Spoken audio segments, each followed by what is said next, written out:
Good evening 10th standard SSC students. आज हमारा lesson number 8 है गज़ल। ठीक है, तो ये आज मैं पढ़ाऊंगी आप लोगों को लेसन नंबर 8। इसका नाम है गज़ल। ठीक है। आपसे किसने कहा कि स्वर्णिम शिखर बनकर देखो, शौक दिखने का है तो फिर नींव के अंदर देखो। चल पड़ी तो गर्द बनकर आसमानों पर लिखो, और अगर बैठो कहीं तो मील का पत्थर दिखो। सिर्फ देखने के लिए दिखना, कोई दिखाना नहीं। आदमी हो तुम अगर तो आदमी बनकर देखो। जिंदगी की शक्ल जिसमें टूट कर बिखरे नहीं, पत्थरों के शहर में वो आईना बनकर देखो। आपको महसूस होगा तब हर एक दिल की जलन, जब किसी धागे सा जलकर मोम के भीतर तो देखो। तो जो हमारे पोएट हैं वो ये गज़ल के ज़रिए हमको बताना चाहते हैं। ठीक है, तो जो हमारे ये पोएट हैं इनका नाम है माणिक वर्मा। तो ये हमें ये कहना चाहते हैं, ये सब जो हम ये पहला पद्यांश क्रमांक है, इसमें वो ये कहना चाहते हैं कि हम किसी आपसे किसने कहा कि स्वर्णिम शिखर बनकर देखो, शौक दिखने का है तो फिर नींव के अंदर दिखो।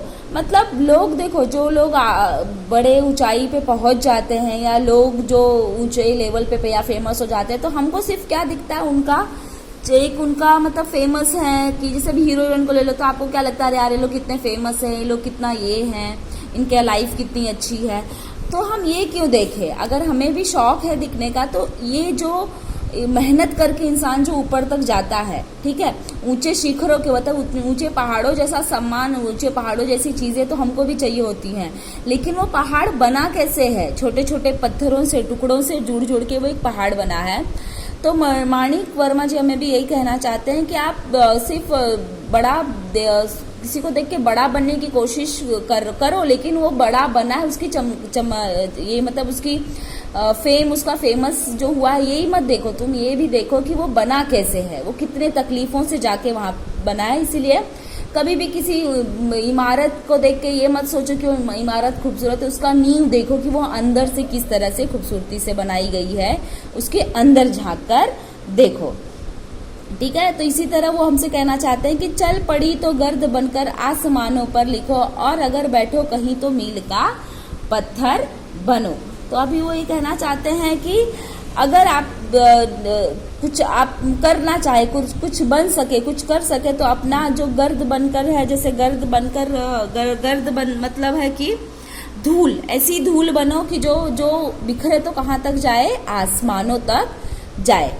ठीक है, और अगर कहीं वो धूल इकट्ठा होके बैठ जाए तो कैसा बन जाए, एक पत्थर के जैसा बन जाए। या उस पर हमको ऐसा कहना चाहते हैं कि अगर तुमको ऊंचा उड़ना ही है तो ऐसी धूल बनकर उड़ो कि तुम आसमान तक पहुंचो, या तो तुम जमीन पे भी अगर रहो तो ऐसा पत्थर बन के रहो, ऐसा होके रहो कि तुम्हें तुम्हारे दृढ़ जो आपने निश्चय किया है या आपने जो सोचा है उससे कोई तुमको हटा ना सके, ऐसा मील का पत्थर बन के बैठो, या ऐसा रहो कि तुम जो चाहते हो वो करने के लिए तुम्हें कोई कितना भी तुम्हें हिलाने की कोशिश करे, आप हिलो नहीं।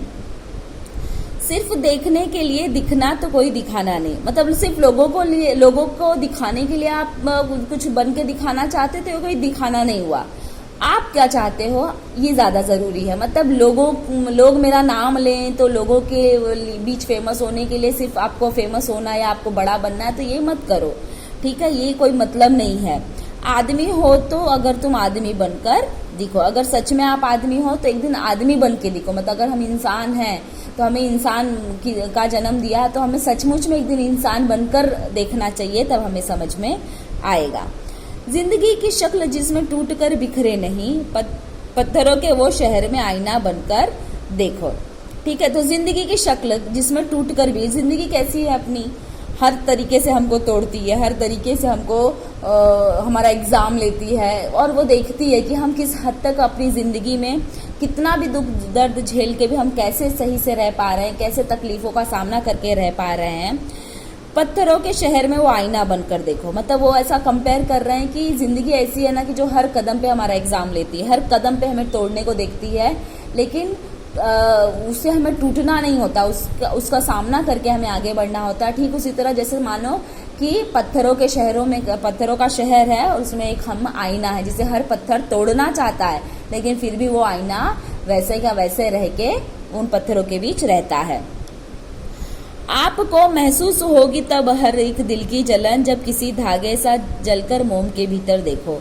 ठीक है, तो जैसे हो गया कि कहा जाता है कि लोग अपने मन में जेलिसी रखते हैं, ये रखते हैं, आप आगे बढ़ो तो लोगों के, तो हम दूसरों का यही सोचते हैं कि वो हमसे जल रहा होगा या इसलिए ऐसा कुछ कर रहा होगा।